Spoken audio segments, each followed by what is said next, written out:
Então, turma, vamos agora dar uma revisada no que a gente viu na aula de hoje. Então, trabalhando dentro dos campos de experiência da educação infantil, o uso das frutas, né? Dá para trabalhar com as crianças, principalmente o campo de experiência dos traços, cores, sons e formas. Vocês, só de observar as frutas, já devem saber por quê, né? As frutas elas vão ter traços diferentes, cores diferentes, formas diferentes. Então a gente pode explorar bastante esse campo de experiência, tanto fazendo com que as crianças observem as frutas, vejam as diferenças que elas possuem umas das outras, né? Como trabalhar o campo da matemática, né? Que não é necessariamente matemática, mas é o campo dos espaços, tempos, quantidades, relações e transformações. Então, nesse campo de experiência aqui, as frutas elas são muito úteis, né, para a gente trabalhar conhecimentos matemáticos relacionados à relação entre quantidade, a dimensão, a medida, a comparação de peso, né, a comparação de tamanhos. Então, as frutas elas são muito boas para se explorar essas duas áreas dentro dos campos de experiência. Nos traços são as cores e formas, a gente abrangeria mais atividades na área de educação artística, e aqui na área do volume, né, na área da matemática, a gente poderia trabalhar várias coisas com as crianças, que nem eu falei para vocês.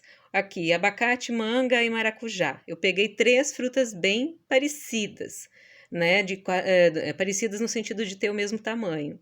Mas quando a gente vai trabalhar com a criança e pedir para que ela segure cada uma dessas frutas na mão, a gente vai ver que o maracujá é muito mais leve do que o abacate e muito mais leve do que a manga. A partir daí, a gente começa a elaborar hipóteses com as crianças. Por que será que essa fruta é tão leve e essa aqui é tão pesada? Depois que as crianças elaboraram as hipóteses, a gente vai abrir as frutas e vai mostrar o que elas têm dentro. As crianças vão ver que o maracujá é bastante oco, ele tem aquele caldinho ali dentro e aquelas sementinhas.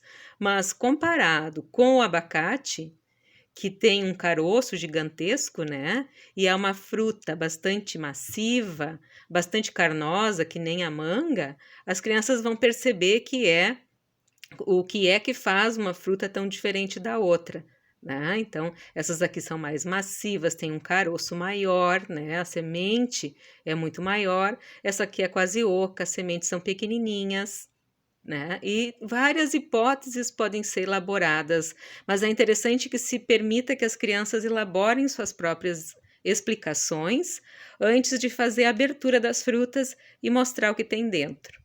Em relação às formas também, é bastante interessante, eu estou mostrando aqui para vocês a goiaba, ela é diferente daquilo que ela é por dentro, né? A goiaba é rosa por dentro, essa aqui não é a melhor goiaba que eu teria para mostrar para vocês, mas é interessante essa relação de forma, o kiwi, né? Que ele é assim, marrom, peludinho, e do lado de dentro ele é bem diferente, ele já é esverdeado, né? Então, são questões de trabalhar também as diferenças da fruta, tanto fora como dentro. Eu também falei para vocês, se tiver criança alérgica, vocês podem embrulhar a fruta assim num papel filme, tá? A mesma coisa a goiaba, né? Opa, aqui a goiaba não tá, essa aqui. Vocês podem embalar em papel filme para que as crianças consigam manusear sem se sujar, ou mesmo se houverem crianças muito alérgicas, né? Para evitar um contato muito direto. É uma boa opção. Por outro lado, tem outras frutas, como eu falei, a bergamota, né? A gente pode trabalhar a questão dos gomos, mostrar que eles podem ser divididos. Aqui já se trabalham também alguns conceitos matemáticos, tá? Relacionados com a divisão, fracionamento. Opa, caiu o limão ali. Bom, cada fruta, as frutas podem ser trabalhadas a partir de vários contextos, né? Principalmente esses 2 campos de experiência que eu falei para vocês. Mas também a gente tem o campo de experiência, né? Que está relacionado com a escuta, fala, pensamento, imaginação. E aí entra também a questão do nome das frutas, né, turma?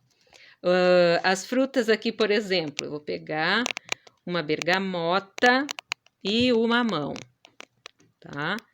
Que eu falei, foi essa que eu usei de exemplo, né? Então, se a gente usa já as palavras, né? Aqui tem bergamota e mamão. A gente está vendo que bergamota, a palavra é muito maior do que a palavra mamão. Se a gente pedir para as crianças hipotetizarem, né, levantarem hipóteses e dizerem onde está escrito bergamota e onde está escrito mamão, geralmente as crianças elas fazem uma relação entre a forma, né, o tamanho da fruta e o tamanho do nome da letra, quando elas ainda não conhecem, né, quando elas ainda não estão alfabetizadas. É comum a criança achar que bergamota é o nome do mamão, porque o mamão é maior, o nome também tem que ser maior. E eles acham que a bergamota, o nome da bergamota está escrito aqui, porque é uma fruta menor.